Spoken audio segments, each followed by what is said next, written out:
A B C എന്നത് ഒരു right angle triangle ആണ്. അതായത് ഒരു മട്ട ത്രികോണമാണ്. അതിലെ ആംഗിൾ ബി 90 ഡിഗ്രിയാണ്. കൂടാതെ ആംഗിൾ സി 45 എന്നും എ ബി 2 യൂണിറ്റ് എന്നും തന്നിട്ടുണ്ട്.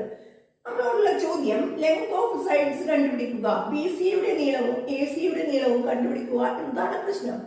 ഇവിടെ ഇതൊരു ഐസോസിലിസ് റൈറ്റ് ആംഗിൾ ട്രയാങ്കിൾ ആണ്. സമപാർശ്വ മട്ട ത്രികോണമാണ്. 45 ഡിഗ്രിക്ക് ഓപ്പോസിറ്റുള്ള സൈഡുകളുടെ നീളം തുല്യമായിരിക്കും എന്ന് നമുക്കറിയാം. അതായത് ഈ 45-ക്കെതിരെ 2 യൂണിറ്റ് ആണെങ്കിൽ ഈ 45 ആംഗിൾ എതിരെയുള്ള ഓപ്പോസിറ്റ് ആയിട്ടുള്ള ബി സി എന്നതും 2 യൂണിറ്റ് തന്നെയായിരിക്കും. അതായത് B C equal to 2 centimetre. Next 90 opposite എന്ന് പറയുന്നത് ഈ ഷോർട്ടർ സൈഡ്സിന്റെ √2 ടൈംസ് ആയിരിക്കും.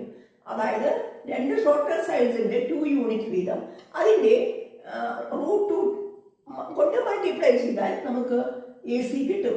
അതായത് 2√2 ആയിരിക്കും എ സി.